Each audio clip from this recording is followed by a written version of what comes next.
بسم الله الرحمن الرحيم. طاسيم.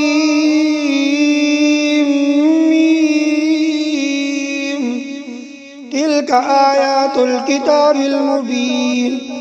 نتلو عليك من نبأ موسى وفرعون بالحق لقوم يؤمنون. إن فرعون علا في الأرض وجعل أهلها شيعا يستضعف طائفة منهم يذبح أبناءهم ويستحيي نساءهم إنه كان من المفسدين. ونريد أن نمن على الذين استضعفوا في الأرض ونجعلهم أئمة ونجعلهم الوارثين ونمكن لهم في الأرض ونري فرعون وهامان وجنودهما منهم ما كانوا يحذرون. وأوحينا إلى أم موسى أن أرضعيه فإذا خفت عليه فألقيه في اليم ولا تخافي ولا تحزني إنا رادوه إليك وجاعلوه من المرسلين. فالتقطه آل فرعون ليكون لهم عدوا وحزنا إن فرعون وهامان وجنودهما كانوا خاطئين. وقالت امرأة فرعون قرة عين لي ولك لا تقتلوه عسى أن ينفعنا أو نتخذه ولدا وهم لا يشعرون. وأصبح فؤاد أم موسى فارغا إن كادت لتبدي به لولا أن ربطنا على قلبها لتكون من المؤمنين. وقالت لأخته قصيه فبصرت به عن جنب وهم لا يشعرون. وحرمنا عليه المراضع من قبل فقالت هل أدلكم على أهل بيت يكفلونه لكم وهم له ناصحون. فرددناه إلى أمه كي تقر عينها ولا تحزن ولتعلم أن وعد الله حق ولكن أكثرهم لا يعلمون. ولما بلغ أشده واستوى آتيناه حكما وعلما وكذلك نجزي المحسنين. ودخل المدينة على حين غفلة من أهلها فوجد فيها رجلين يقتتلان هذا من شيعته وهذا من عدوه فاستغاثه الذي من شيعته على الذي من عدوه فوكزه موسى فقضى عليه قال هذا من عمل الشيطان إنه عدو مضل مبين. قال رب إني ظلمت نفسي فاغفر لي فغفر له إنه هو الغفور الرحيم. قال رب بما أنعمت علي فلن أكون ظهيرا للمجرمين. فأصبح في المدينة خائفا يترقب فإذا الذي استنصره بالأمس يستصرخه قال له موسى إنك لغوي مبين. فلما أن أراد أن يبطش بالذي هو عدو لهما قال يا موسى أتريد أن تقتلني كما قتلت نفسا بالأمس إن تريد إلا أن تكون جبارا في الأرض وما تريد أن تكون من المصلحين. وجاء رجل من أقصى المدينة يسعى قال يا موسى إن الملأ يأتمرون بك ليقتلوك فاخرج إني لك من الناصحين. فخرج منها خائفا يترقب قال رب نجني من القوم الظالمين. ولما توجه تلقاء مدين قال عسى ربي أن يهديني سواء السبيل. ولما ورد ماء مدين وجد عليه أمة من الناس يسقون ووجد من دونهم امرأتين تذودان قال ما خطبكما قالتا لا نسقي حتى يصدر الرعاء وأبونا شيخ كبير. فسقى لهما ثم تولى إلى الظل فقال رب إني لما أنزلت إلي من خير فقير. فجاءته إحداهما تمشي على استحياء قالت إن أبي يدعوك ليجزيك أجر ما سقيت لنا. فلما جاءه وقص عليه القصص قال لا تخف نجوت من القوم الظالمين. قالت إحداهما يا أبت استأجره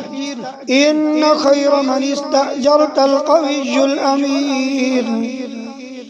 قال إني أريد أن أنكحك إحدى ابنتي هاتين على أن تأجرني 8 حجج فإن أتممت 10 فمن عندك وما أريد أن أشق عليك ستجدني إن شاء الله من الصالحين. قال ذلك بيني وبينك أيما الأجلين قضيت فلا عدوان علي والله على ما نقول وكيل. فلما قضى موسى الأجل وسار بأهله آنس من جانب الطور نارا قال لأهلهم امكثوا إني آنست نارا لعلي آتيكم منها بخبر أو جذوة من النار لعلكم تصطلون. فلما أتاها نودي من شاطئ الوادي الأيمن في البقعة المباركة من الشجرة أن يا موسى إني أنا الله رب العالمين وأن ألق عصاك. فلما رآها تهتز كأنها جان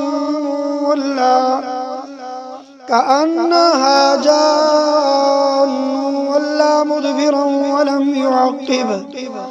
يا موسى أقبل ولا تخف إنك من الآمنين. أسلك يدك في جيبك تخرج بيضاء من غير سوء واضمم إليك جناحك من الرهب فذلك برهانان من ربك إلى فرعون وملئه إنهم كانوا قوما فاسقين. قال رب إني قتلت منهم نفسا فأخاف أن يقتلون وأخي هارون هو أفصح مني لسانا فأرسله معي يرد أن يصدقني إني أخاف أن يكذبون. قال سنشد عضدك بأخيك ونجعل لكما سلطانا فلا يصلون إليكما بآياتنا أنتما ومن اتبعكما الغالبون فلما جاءهم موسى بآياتنا بينات قالوا ما هذا إلا سحر مفترى وما سمعنا بهذا في آبائنا الأولين وقال موسى ربي أعلم بمن جاء بالهدى من عنده ومن تكون له عاقبة الدار إنه لا يفلح الظالمون وقال فرعون يا أيها الملأ ما علمت لكم من إله غيري فأوقد لي يا هامان على الطين فاجعل لي صرحا لعلي أطلع إلى إله موسى وإني لأظنه من الكاذبين واستكبر هو وجنوده في الأرض بغير الحق وظنوا أنهم إلينا لا يرجعون فأخذناه وجنوده فنبذناهم في اليم فانظر كيف كان عاقبة الظالمين وجعلناهم أئمة يدعون إلى النار ويوم القيامة لا ينصرون وأتبعناهم في هذه الدنيا لعنة ويوم القيامة هم من المقبوحين ولقد آتينا موسى الكتاب من بعد ما أهلكنا القرون الأولى بصائر للناس وهدى ورحمة لعلهم يتذكرون وما كنت بجانب الغربي إذ قضينا إلى موسى الأمر وما كنت من الشاهدين ولكننا أنشأنا قرونا فتطاول عليهم العمر وما كنت ثاويا في أهل مدين تتلو عليهم آياتنا ولكننا كنا مرسلين وما كنت بجانب الطور إذ نادينا ولكن رحمة من ربك لتنذر قوما ما أتاهم من نذير من قبلك لعلهم يتذكرون ولولا أن تصيبهم مصيبة بما قدمت أيديهم فيقولوا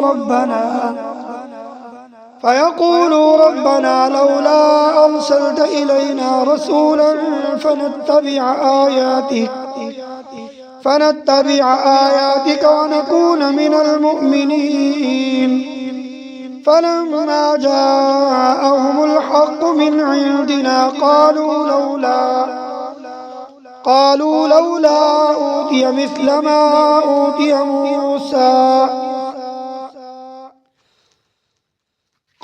لولا أوتي مثل ما أوتي موسى أولم يكفروا بما أوتي موسى من قبل قالوا سحران تظاهرا وقالوا إنا بكل كافرون قل فأتوا بكتاب من عند الله هو أهدى منهما أتبعه إن كنتم صادقين فإن لم يستجيبوا لك فاعلم أنما يتبعون أهواءهم ومن أضل ممن اتبع هواه بغير هدى من الله إن الله لا يهدي القوم الظالمين ولقد وصلنا لهم القول لعلهم يتذكرون الذين آتيناهم الكتاب من قبله هم به يؤمنون وإذا يتلى عليهم قالوا آمنا به إنه الحق من ربنا إنا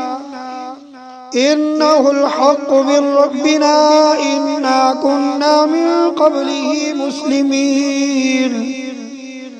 أولئك يؤتون أجرهم مرتين بما صبروا ويدرؤون بالحسنة السيئة ومما رزقناهم ينفقون وإذا سمعوا اللغو أعرضوا عنه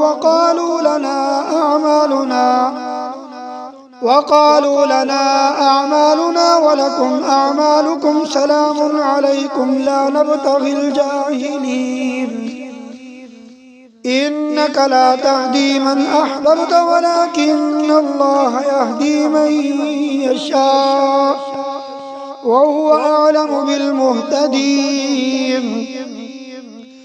وقالوا إن نتبع الهدى معك نتخطف من أرضنا أولم نمكن لهم حرما آمنا يجبى إليه ثمرات كل شيء رزقا من لدنا ولكن أكثرهم لا يعلمون وكم أهلكنا من قرية بطرت معيشتها فتلك مساكنهم لم تسكن من بعدهم إلا قليلا وكنا نحن الوارثين وما كان ربك مهلك القرى حتى يبعث في أمها رسولا يتلو عليهم آياتنا وما كنا مهلك القرى إلا وأهلها ظالمون وما أوتيتم من شيء فمتاع الحياة الدنيا وزينتها وما عند الله خير وأبقى أفلا تعقلون أفمن وعدناه وعدا حسنا فهو لاقيه كمن متعناه متاع الحياة الدنيا ثم هو يوم القيامة من المحضرين ويوم يناديهم فيقول أين شركائي الذين كنتم تزعمون قال الذين حق عليهم القول ربنا هؤلاء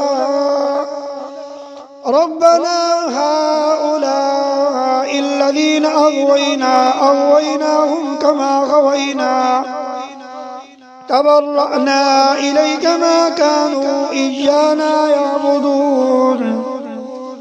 وقيل ادعوا شركاءكم فدعوهم فلم يستجيبوا لهم ورأوا العذاب لو أنهم كانوا يهتدون ويوم يناديهم فيقول ماذا أجبتم المرسلين فعميت عليهم الأنباء يومئذ فهم لا يتساءلون فأما من تاب وآمن وعمل صالحا فعسى أن يكون من المفلحين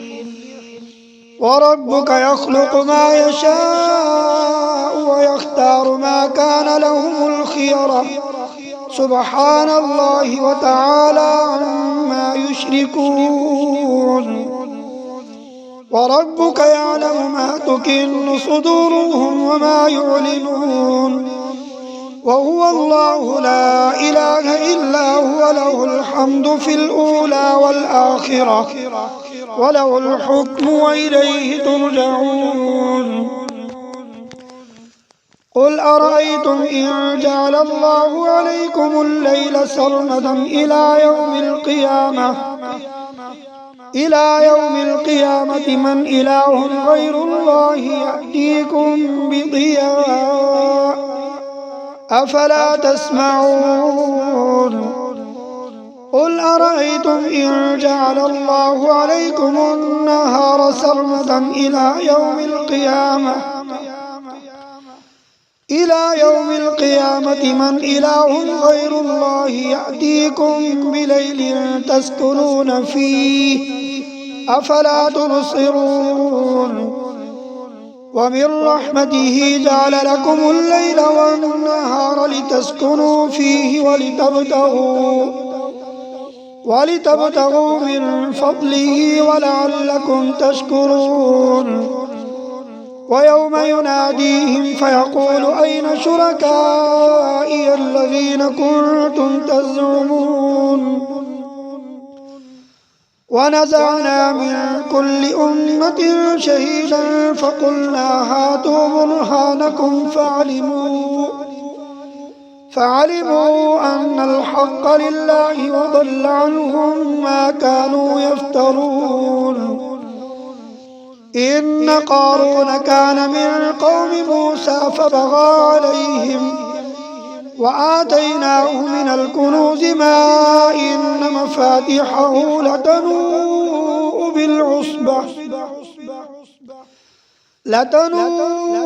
بالعصبة أولي القوة إذ قال له قومه لا تفرح إن الله لا يحب الفرحين وابتغ فيما آتاك الله الدار الآخرة ولا تنس نصيبك من الدنيا وأحسن كما أحسن الله إليك ولا تبغ الفساد في الأرض إن الله لا يحب المفسدين قال إنما أوتيته على علم عندي أولم يعلم أن الله قد أهلك من قبله من القرون من هو أشد منه قوة وأكثر جمعا ولا يسأل عن ذنوبهم المجرمون فخرج على قومه في زينته قال الذين يريدون الحياة الدنيا يا ليت لنا مثل ما أوتي قارون إنه لذو حظ عظيم وقال الذين أوتوا العلم ويلكم ثواب الله خير لمن آمن وعمل صالحا ولا يلقاها إلا الصابرون فخسفنا به وبداره الأرض فما كان له من فئة ينصرونه من دون الله وما كان من المنتصرين وأصبح الذين تمنوا مكانه بالأمس يقولون ويك أن الله يبسط الرزق لمن يشاء من عباده ويقدر لولا أمن الله علينا لخسف بنا ويك أنه لا يفلح الكافرون تلك الدار الآخرة نجعلها للذين لا يريدون علوا في الأرض ولا فسادا والعاقبة للمتقين من جاء بالحسنة فله خير منها ومن جاء بالسيئة فلا يجزى الذين عملوا السيئات إلا ما كانوا يعملون إن الذي فرض عليك القرآن لرادك إلى معاد قل ربي أعلم من جاء بالهدى ومن هو في ضلال مبين وما كنت ترجو أن يلقى إليك الكتاب إلا رحمة من ربك فلا تكونن ظهيرا للكافرين ولا يصدنك عن آيات الله بعد إذ أنزلت إليك وادع إلى ربك ولا تكونن من المشركين ولا تدع مع الله إلها آخر لا إله إلا هو كل شيء هالك إلا وجهه له الحكم وإليه ترجعون.